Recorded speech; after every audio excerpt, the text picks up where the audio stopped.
तेरे, तो जगह है कितनी जेल में तेरे, तो जगह है कितनी जेल में तेरे।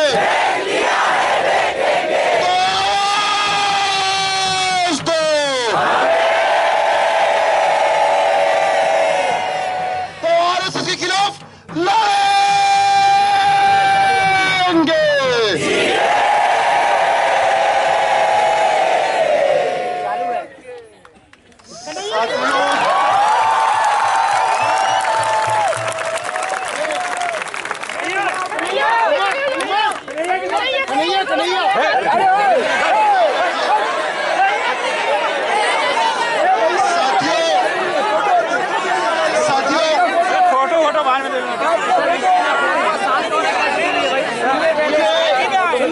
समझ में नहीं आ रहा कि मैं अपने इमोशंस और मैं क्या फील कर रहा हूं उसको किन शब्दों में बयान करूं। आज अगर पिछला 1.5 महीना मैं पलट के देखता हूं, अभी तक I have not been able to, because things have happened so fast that every day I am thinking what actually happened and I have been trying to make sense and that process is still continuing. लेकिन एक चीज जो बिल्कुल सही साफ शब्दों में यहां पता है, और एक बात मैं बोलना चाहूंगा कि अगर इस सरकार को लग रहा था, आरएसएस को लग रहा था कि वो हम कुछ लोगों को प्रोफाइल करके, विछंड करके हम लोगों को तोड़ सकती है, हम लोगों के आंदोलन को तोड़ सकती है, हम लोगों के एकता को तोड़ सकती है, और सबसे जरूरी हम लोगों के हौसलों को तोड़ सकती है, तो वो कितने बड़े मुगालते में थे हमको यह देखने को मिल रहा है। आज मैं आप सब लोगों के बीच में खड़ा होके 1.5 महीने पहले से ज्यादा अपने आप को स्ट्रॉन्ग फील कर रहा हूं, और ये हमारे आंदोलन की एक बहुत बड़ी जीत है। साथियों, हम लोगों को धारा 124A के तहत अंदर किया गया, सेडिशन अंग्रेजी में बोलते हैं। उनको बताना चाहेंगे, हमको इस बात का कोई दुख, कोई शर्म नहीं है कि हमको इस धारा 124A के अंदर बंद किया गया। We are proud of the fact that we were booked under a law in which the great freedom fighters of our country and after that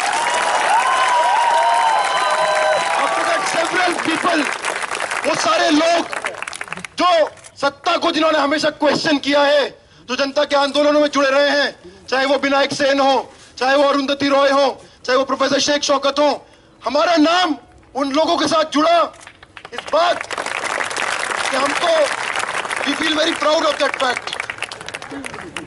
comrade president Kanhaiya ने एक बात बहुत अच्छी बोली, सेडिशन, धारा 124A अंग्रेजी में सेडिशन होता है, हिंदी में देशद्रोह नहीं राजद्रोह होता है।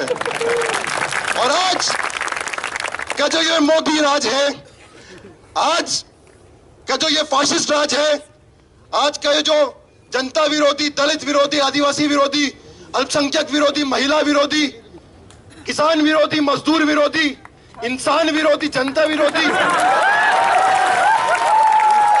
इंसानियत विरोधी जो राज है, हम यहां से चिल्ला चिल्ला के बोलना चाहते हैं, उसके खिलाफ हमारा विद्रोह जारी रहेगा।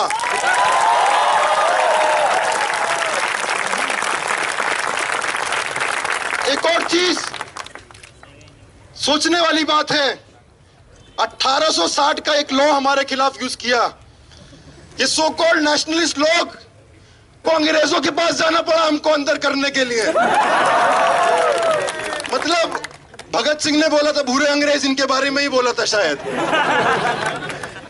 साथियों, अगर साफ शब्दों में मैं बोलूं तो इस बात का भी कोई शर्म नहीं है, कोई दुख नहीं है कि हम लोग कुछ दिन जेल में बंद थे। आज क्रिमिनल्स तो वो हैं जो पावर में हैं, जेल में तो वो हैं जो पावर का विरोध कर रहे हैं। कौन है जेल में? आप अगर थोड़ा डेमोग्राफी देखें तो आपको जेलों के अंदर की जो तादाद है वो दिख जाएगा। अगर आप मारुति के मजदूर हैं जो अपने यूनियन की बात कर रहे हैं, तो आपको जेल के पीछे डाल दिया जाएगा। अगर आप छत्तीसगढ़ या झारखंड के आदिवासी हैं जो अपने जल जंगल जमीन की बात कर रहे हैं तो उनको जेलों में डाल दिया जाएगा। अगर आप दलित हैं जो रणवीर सेना के खिलाफ लड़े हैं तो आपको जेलों में भर दिया जाएगा। और अगर आप मुसलमान हैं तो आपकी खता यही है कि आप मुसलमान हैं, आपको जेलों में भर दिया जाएगा। और इसके बाद वो लोग जो इन लोगों के साथ खड़े होते हैं, civil liberties activist, democratic rights activist, उनको भी जेलों में भर दिया जाएगा, हमको भी जेलों में भर दिया गया। कुछ दिन कोई बात नहीं, बाहर आ गए हैं। और जितने और लोग सत्ता का विरोध करते हुए जेलों के अंदर गए हैं, उन सब की लड़ाई को हम आने वाले दिनों में मुकम्मल अंजाम तक पहुंचाएंगे। साथियों, इस लड़ाई में हमने बोला कि आज हमारे देश में फ्रीडम ऑफ एक्सप्रेशन खतरे में है। मैं अग्री नहीं करता, मैं डिसएग्री करता हूं। कहां है फ्रीडम ऑफ एक्सप्रेशन खतरे में? अगर आप, ये डिपेंड करता है आप सत्ता के किस तरफ है, उस हिसाब से आपको फ्रीडम ऑफ एक्सप्रेशन दिया जाएगा। अगर आप सत्ता के साथ हैं तो आप चाहे मोदी हो, चाहे आप तोगड़िया हो, चाहे आप योगी आदित्यनाथ हो, या इतने सारे इनके छुट भैया नेता जितने भी हैं, पूरा फ्रीडम ऑफ एक्सप्रेशन है हमारे सामने। हमारे देश में बाला साहब ठाकरे का भी हमारे सामने एग्जाम्पल है, जो खुले आम ये बोलते थे कि democratic rights activist, human rights activist को स्टेन गन से मार देना चाहिए, मुसलमानों को मार देना चाहिए। एक भी केस में उनको बुक नहीं किया गया। देशद्रोह तो छोड़ की छूट, बड़ी मतलब बड़ी बात, कोई छोटे मोटे केस में भी कभी नहीं किया गया। जो लोग सत्ता का विरोध करते हैं उनको हमेशा से जेलों के पीछे डाला गया और हम लोगों को भी उसी क्राइम के लिए उसके पीछे डाला गया। ये बात, जैसे मैंने बोला कि I am still trying to make sense of what actually has happened in the last 1.5 months. और जेल के अंदर कई बार मैं सोचा कि क्या हुआ, कि हमने कुछ गलत किया, क्या हुआ 9 को, 10 को, 11 को, बहुत सोचा। फिर एक फिल्म मुझे याद आई। एक फिल्म है जो 1973 में चिले में पिनोशे का कू हुआ था, उस पर फिल्म बनी मिसिंग कोस्टा काब्रास का। उस फिल्म में एक डायलॉग है, there is an American who comes to Chile at that time, whose son goes missing, and that American, a middle class corporate guy who comes to Chile at that time when the coup is happening, वो एक चिले के आदमी से पूछता है कि मेरे बेटे ने तो कुछ किया ही नहीं था, उसको गायब क्यों हो गया? वो बोला, तुम अमेरिका वालों की यही प्रॉब्लम है, तुमको लगता है कुछ करना पड़ता है जब जेल में जाते हो। कहीं ना कहीं हमारे देश की स्थिति आज वैसी ही हो गई है।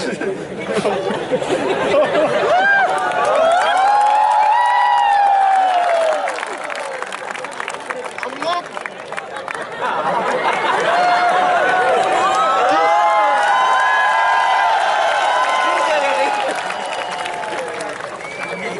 जिस तरीके से पिछले 1.5 महीने में थिंग्स हैव टर्न, मतलब turn off events in the last 1.5 months, बहुत सारी चीजें हुई। जब मैं यहाँ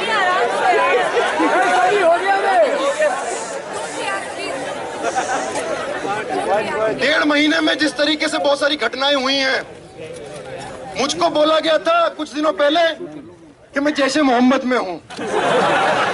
बहुत जल्दी वो खत्म भी हो गया, लेकिन एक इंप्रेशन लोगों के दिमाग में छोड़ गया। लेकिन मजेदार बात यह है कि ये मीडिया ट्रायल प्रोफाइलिंग 23 फरवरी को जो हम लोगों ने सरेंडर किया, उसके बाद भी चलता रहा। वो चीज हर दिन एक नई स्टोरी लिंक प्लांट की जा रही थी, और हर दिन एक स्टोरी नई, उनका बस्ट होता था, एक और नई स्टोरी लेकर आते थे। एक इंसिडेंट मैं शेयर करना चाहूंगा। 22 फरवरी का दिन है, सुबह का वक्त, हम लोग 21 फरवरी की रात में आए थे वापस जेएनयू। मैं न्यूज पढ़ रहा हूँ, हिंदुस्तान नाम लेके बोलूंगा, पेपर हिंदुस्तान हिंदी वाला पेपर बोल रहा है कि उमर खालिद उड़ीसा और छत्तीसगढ़ के बॉर्डर पे जंगलों में नक्सलियों के साथ है। मैं हेड ब्लॉक पे बैठा हूं।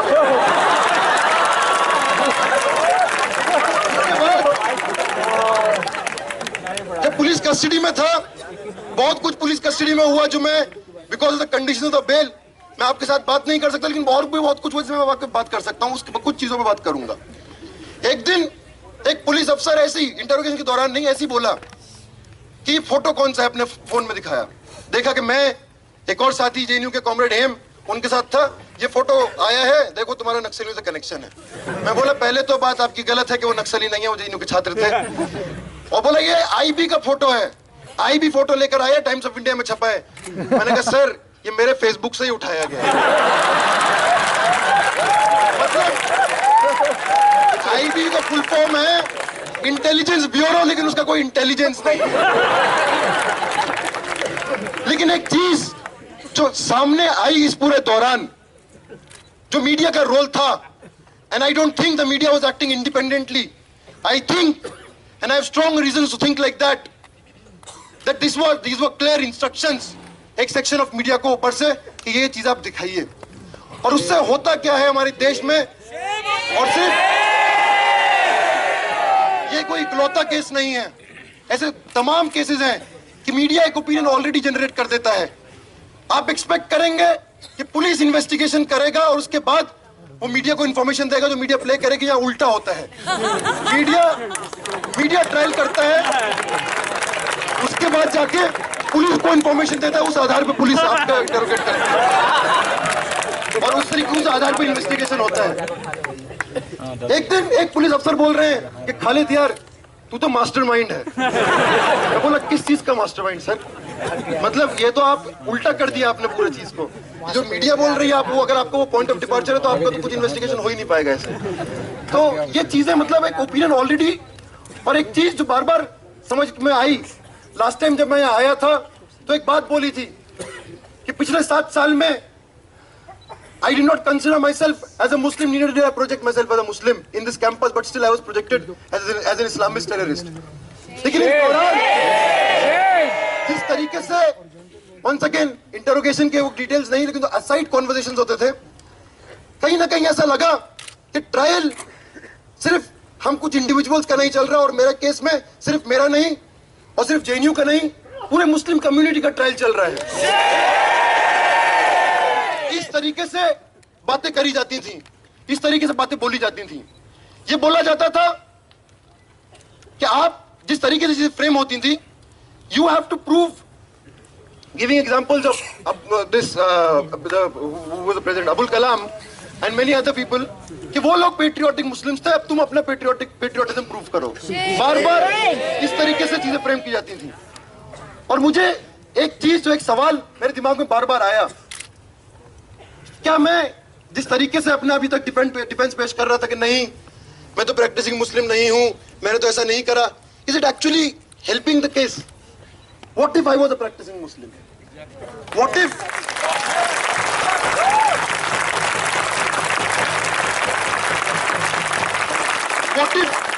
I came from Azamgarh, I had been educated in a madrasa, I wore a skull cap and I had a beard? Would all of that be justified after that? और ये चीज, एक novel पढ़ा था मैंने अंडर ग्रेजुएशन, अपने graduation के समय, रिलक्टेंट फंडामेंटलिस्ट, उसमें एक पिक्चर भी बनी है। I felt like that reluctant fundamentalist who wanted to grow a long beard and who wanted to wear a skull cap and who wanted to say that even then you can not ask me the questions you are asking. हम लोग jail में police की भाषा में खालिद साहब और भट्टाचार्य जी थे।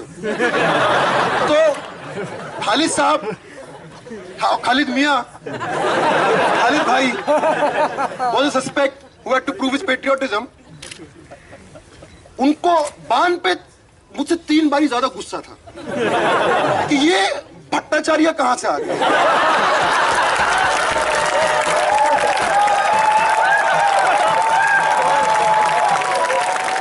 मतलब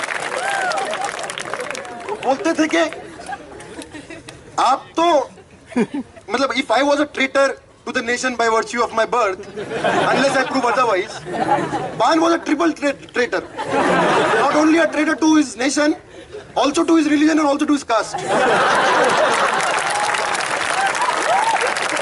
एक बारी पुलिस अफसर बान को कोने में ले जाके बोला, एक काम करो, तुम बोल दो खालिद ने तुमको इन्फ्लुएंस किया था इसलिए तुम।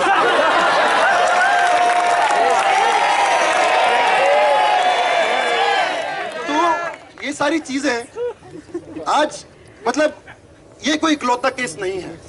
इस तरीके से बहुत सारी चीजें उस पूरे दौरान मैंने सोची, बहुत सारी किताबें मैं पढ़ रहा था, मनीषा सेठी का जो किताब आया है काफका लैंड, उसको मैं पढ़ रहा था, और एक के बाद एक केस, चाहे वो महाराष्ट्र में हो चाहे वो दिल्ली में हो। By the way you might be aware, we were taken to the specialist, the special cell, and we had our encounter with the specialists, and वहां भी ये पूरी चीजें चलती रही।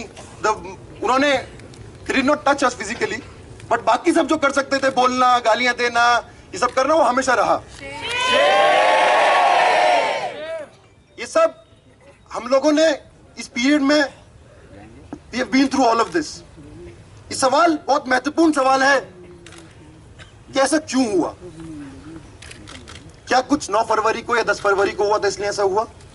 I don't think any one of us are in any illusion about that.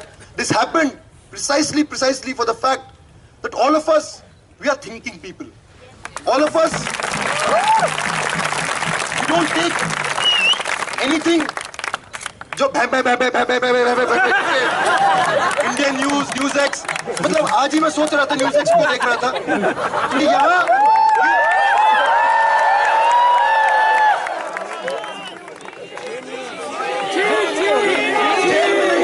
Jail में नहीं आता था। नहीं, वो जेल में नहीं आता था, अच्छी बात थी। थोड़ा मेंटल स्टेबिलिटी रहता था, वो नहीं आता था। लेकिन ये न्यूज चैनल्स नहीं है। एक्चुअली में देखा जाए तो ये एंटरटेनमेंट चैनल जो थ्रिलर पेश कर रहे हैं। मतलब उसके बाद ऐसा हुआ, उसके बाद ऐसा हुआ। मैं एक दिन न्यूज में पढ़ रहा हूँ, वहां एक पेपर में प्रेमिका के दबाव में किया खालिद नसर।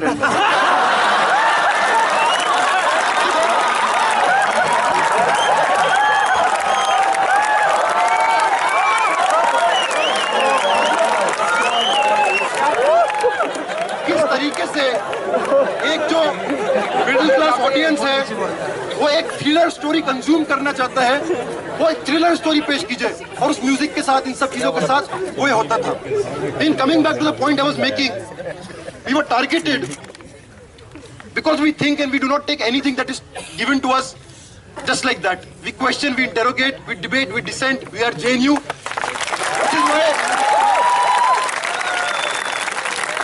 which is why we were put behind bars, which is why these entire cases were put on us, and actually we are very proud of that fact. But एक ब्रेथ का एक पोयम है जो कुछ इसी तरीके का दौर जर्मनी में जब था, जब उन्होंने लिखा था कि general, your tank is a powerful vehicle, it can fly and it can kill, but it has one defect, it needs a driver, it needs a man, and human beings have one defect, they think। और ये जो हमारा defect है, कुछ लोग इसको infection और disease भी बोलते हैं, ये हमारी सबसे बड़ी स्ट्रेंथ है। और इसीलिए आज कुछ सवाल, हमारा JNU का एक ट्रेडिशन है पोलेमिक्स का, हर संगठन में पोलेमिक्स होते हैं, हर जगह पोलेमिक्स होते हैं। तो इस दौरान कुछ चीजें हम पे थोपी गई, हम पे बोली गई, हम उन पोलेमिक्स का जवाब देना चाहेंगे आज इस मंच से। ये बोला गया पिछले 1.5 महीने में, अभी कुछ दिनों पहले एक आर्टिकल भी आया था इंडियन एक्सप्रेस में, जेल में ही पढ़ रहा था, जब एक तरफ हमारे देश में लांस नायक हनुमंता जैसे वीर हैं, दूसरी तरफ उमर कन्हैया और अनिर्बान जैसे लोग भी हैं, और इन लोगों को हमको जेल में भेज देना चाहिए। कुछ लोग बोल रहे थे इनको ही फांसी दे देनी चाहिए। एक बात कॉमरेड कन्हैया ने जो बहुत अच्छी तरीके से रखी है, तो ये बात रखी है कि हाँ, ये बात सही है कि बहुत सारे सैनिक अलग अलग जगह तैनात हैं, वो सैनिक कौन से परिवारों से आते हैं, ये बात कॉमरेड कन्हैया ने बहुत अच्छे तरीके से रखी है। मैं इसी से जुड़ी हुई एक और पहलू पे बात रखना चाहूंगा। एक बात पूछने वाली बात है, सैनिक कहां तैनात होते हैं, कौन सी जगहों को लड़ते हैं, कौन सी जंगों में जाते हैं? क्या ये जंगों का डिसीजन क्या वो सैनिक करते हैं? ये जंगों का डिसीजन कुछ लोग जो सत्ता में हैं, इतिहास गवाह है, मैं हिंदुस्तान की बात नहीं कर रहा, पूरे दुनिया की बात कर रहा हूं, वो लोग अपने पॉलिटिकल, इकोनॉमिक और स्ट्रेटेजिक इंटरेस्ट से सोच समझ के उन वॉर्स को लड़े जाते हैं, और सैनिकों को उसमें कैनन फॉडर की तरह इस्तेमाल किया जाता है। जहां हम लोग इतिहास में पढ़ते हैं कि 2 विश्व युद्ध हुए, लाखों लोग, करोड़ों लोग मारे गए, काफी सारे सैनिक मारे गए, अलग अलग जगह, अलग अलग देशों के, और सबको नेशनलिज्म, राष्ट्रभक्ति के नाम पर ही जंगों को लड़वाया गया। तो जब हम लोग आज से 60 साल, 70 साल, 80 साल पहले क्या हुआ, उसको हम इतने अच्छी तरीके से समझते हैं, तो अगर आज कोई ऐसी जंगें हैं जो यहाँ की सरकार, ये बात सोचने वाली बात है, अपने पॉलिटिकल, अपने इकोनॉमिक, वर्ल्ड वॉर से भी किसी को एम्प्लॉयमेंट नहीं आया था, वर्ल्ड वॉर से भी किसी का पेट नहीं भरा था। कुछ बड़ी बड़ी कंपनियां थी जिनके मुनाफे बड़े थे, और आज भी वही हो रहा है। सिर्फ कुछ आज हमारे पूरे देश को जिस तरीके से मिलिटराइज किया जा रहा है, आप सोचिए, अलग अलग नीतियां लाई जा रही हैं। कुछ सालों पहले एक नीति आई थी, स्पेशल इकोनॉमिक जोन्स। जो देशभक्त लोग हैं वो चाहते थे कि बाहर फॉरेन कंपनियां आए इस देश में, और इस देश में लेबर लॉज, जो इस देश की लेबर लॉज हैं, उन देश की लेबर लॉज इस देश के मजदूरों पर लागू नहीं होंगी, क्योंकि फॉरेन की कंपनियों को प्रॉफिट कमाना है। कई सारे मेमोरेंडम ऑफ अंडरस्टैंडिंग साइन हुए फॉरेन कंपनियों से, क्योंकि इंडियन आदिवासियों को यहां के उनके अपने जल जंगल जमीन से निकालना है। और जब वो लोग इस पूरे दौरान उसको रेजिस्ट किया, और कुछ लोगों ने, कुछ सिविल लिबर्टीज एक्टिविस्ट ने, डेमोक्रेटिक राइट एक्टिविस्ट ने जब कुछ एक्सेसेस आर्म फोर्सेस की तरफ से उस पर सवाल उठाए, तो आप बोलते हैं हम सैनिकों पे सवाल उठा रहे हैं। हम सैनिकों पे नहीं, हम यहाँ की सरकारों पे सवाल उठा रहे हैं। हम समझते हैं कि आज बहुत सारे सिपाही जो सेना में हैं, शायद they are fighting the wars for this ruling class, but actually for most of them their real enemy and our real enemy is the same, and which is the people who are sitting in power, and we appeal to them to also join us in our fight. Otherwise वही होगा कि जब आप pension मांगने जाएंगे तो आप पे लाठीचार्ज होगा। एक बार एक पुलिस वाले ने, कांस्टेबल ने मुझसे सवाल पूछा, रात के 2 बज गए थे, कि यार तुम्हारी विचारधारा क्या, जरा मुझे समझाओ। मैं उसको बोला कि देखिए हमारी विचारधारा इतनी सी है कि कांस्टेबल के साथ खड़े रहो अफसरों के खिलाफ। तो उधर एक अफसर खड़ा था, वो सुन रहा था, बोला देखो यूनियन के लोग, भाई यहाँ यूनियनबाजी मत करो।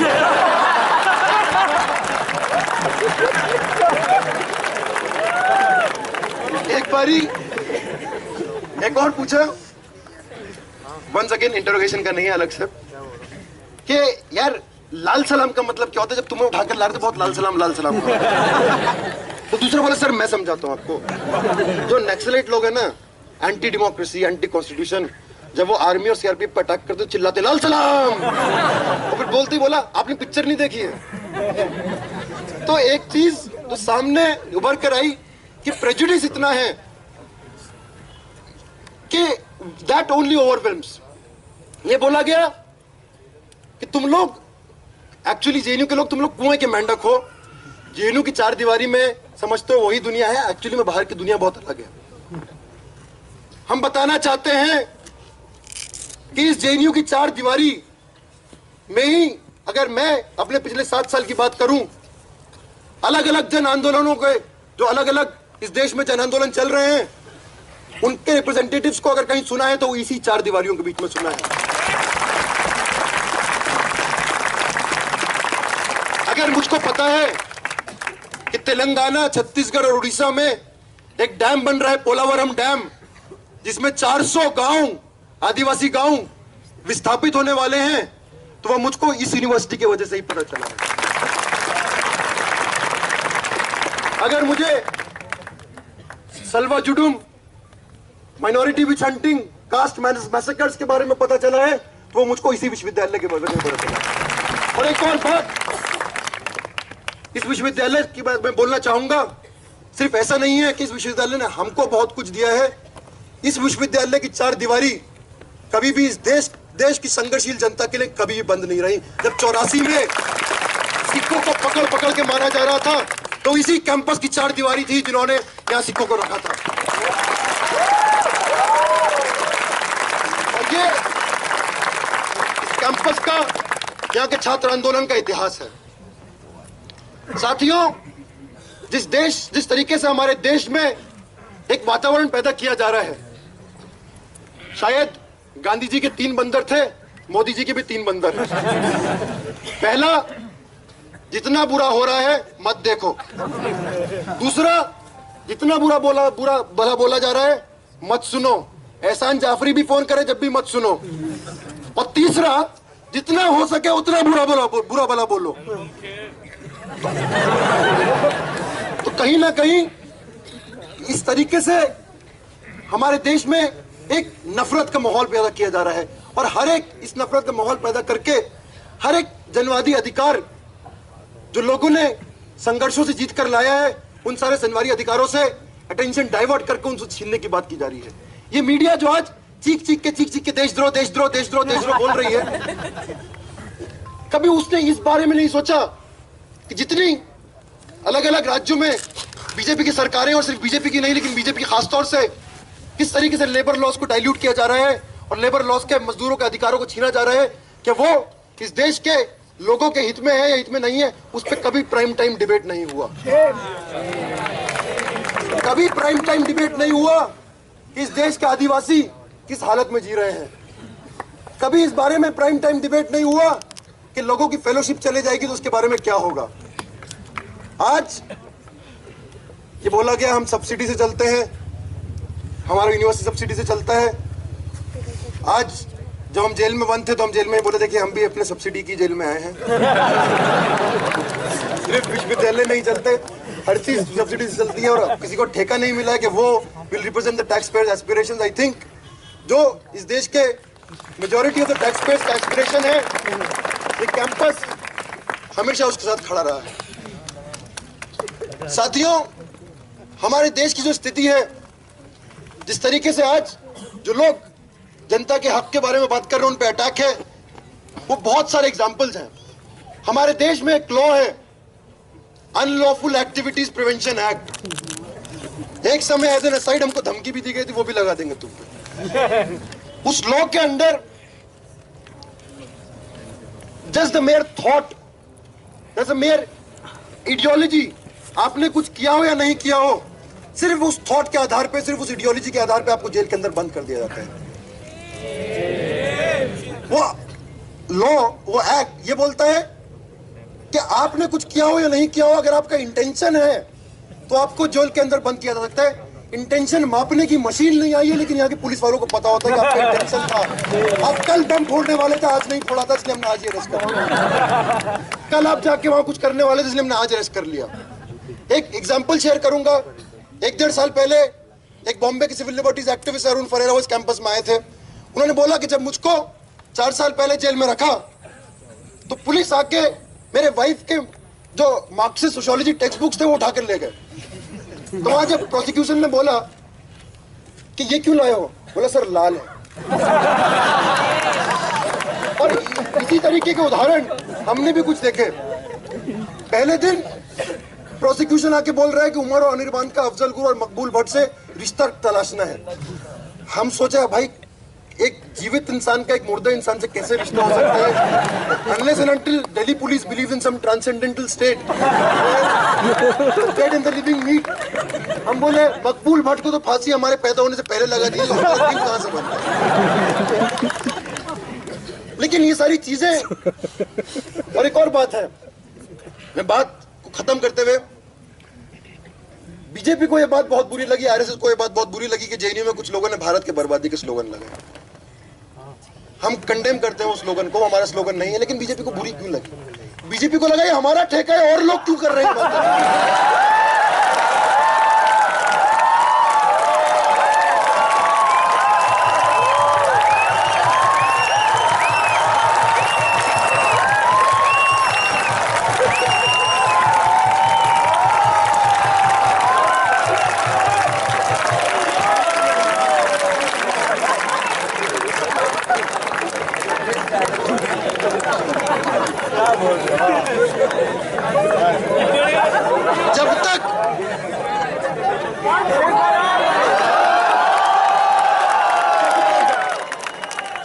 जब तक इस देश में भाजपा और आरएसएस है, इस देश को कोई और बर्बाद नहीं कर सकता। हम इस देश की बर्बादी के लिए नहीं, इस देश की आबादी के लिए लड़ रहे हैं। लेकिन एक नारा तो जरूर रहेगा, और कुछ मीडिया वाले हैं तो उनको बोलूंगा, यहां जंग का मतलब संघर्ष है। भारत की नहीं, संघ की बर्बादी तक जंग रहेगी, जंग रहेगी।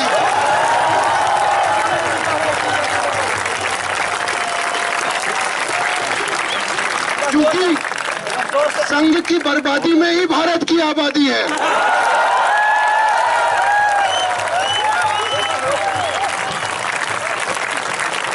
कल मोदी वर्ल्ड सूफी फोरम को एड्रेस कर रहे थे, बोल रहे थे कि हम शांति के लिए, हम पीस के लिए खड़े हैं, हम अग्री करते हैं। आप मुर्दा घर की शांति के लिए खड़े हैं, आप कब्रिस्तानों वाली शांति के लिए खड़े हैं, आप एक ऐसी शांति के लिए खड़े हैं जहां आप अपनी दमन ऑपरेसिव पॉलिसीज को देश भर में इंप्लीमेंट करें और लोग शांति से इसकी बात मान लें। आप आदिवासियों को उनके जल जंगल जमीन से खदेड़ दें और आदिवासी शांति पूर्वक उसको मान लें। आप दलितों की बस्तियां जला दें और दलित उसको शांति से मान लें। आप मुसलमानों को फर्जी केसेस में और कम्युनल राइट्स में मार दें और मुसलमान उसको शांति से स्वीकार कर ले। हम इस शांति को भंग करना चाहते हैं।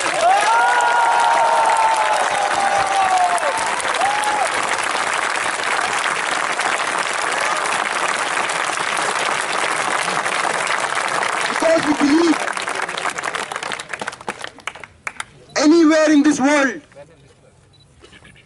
there can never be peace without justice, and we are fighting for all the people to establish that peace and that justice. साथियों, जिस तरीके से इंटिमिडेशन, थ्रेट्स, मारने की धमकी, आज मेरे परिवार को एक सिक्योरिटी मिला हुआ है क्योंकि अंडरवर्ल्ड से धमकियां आ रही थी। हमारे देश में बोलना, आवाज उठाना, मतलब ये it's a very serious thing. I want to point your attention to it can actually be fatal. People have been killed. There is an entire history in the 80s of civil liberties activists in Andhra Pradesh being killed because they spoke about the state repression. There is, हम भूले नहीं है शाहिद आजमी को, जिनको उनके संघर्ष के लिए उनको मार दिया गया, और ऐसे सैकड़ों लोगों को हम भूले नहीं हैं। अलग अलग तरीके से हमले किए जाते हैं, अलग अलग तरीके से बोला जाता है कि अगर आप ज्यादा बात करेंगे तो आपको जान से मार देंगे। मार्क्स ने बोला था, let life be dead but death must not be allowed to live. Today, it's true that we may face consequences if we continue to speak up, but without speaking up, it will be a morbid life. And let us assure the people, we want to assure the people in power, चाहे वो RSS हो, चाहे वो भाजपा हो, चाहे वो VHP हो, या इनका पूरा परिवार जिसको संघ परिवार बोलते हैं, उन सबको यह अश्योर करना चाहते हैं, हर एक लड़ाई में सबसे आगे आप हमको पाएंगे। हर एक संघर्ष में अगर आपको लगा इसके बाद हम चुपचाप अपनी पढ़ाई करेंगे, हम चुपचाप अपने वापस लाइफ में चले जाएंगे, ऐसा नहीं होगा।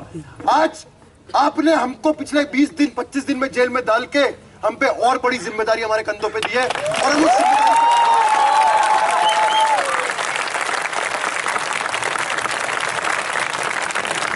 आखिरी बात, जहां तक संघ के बर्बादी तक जो हमारी जंग है, उस जंग का ऐलान हमने नहीं किया था, उस जंग का ऐलान भगत सिंह ने किया था।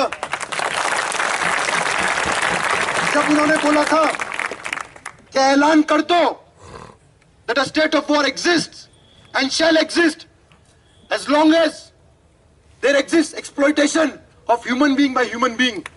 It may be carried on by whites or whites and Indians together, or even Indians alone.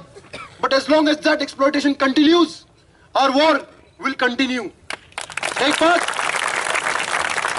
जो बाबा साहब ने बोली कि इस देश को अगर सबसे बड़ा खतरा है तो उन लोगों से है जो इस देश में हिंदू राष्ट्र लाना चाहते हैं।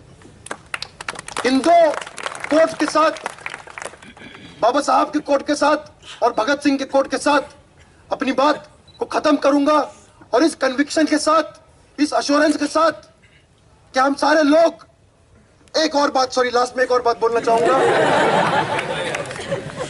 कि कहीं भी लास्ट टाइम भी एक चीज था कि लेट्स नॉट प्रिविलेज आवरसेल्व्स।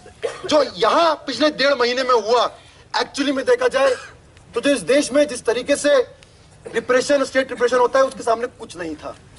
हमको फेक इनकाउंटर में मारा नहीं, हमको इलीगल कस्टडी में रखा नहीं, हम लोगों को फिजिकल टॉर्चर नहीं किया, हम लोगों के घरों को नहीं जलाया, और ये सब हमारे देश में बहुत सारे जगह हो रहा है।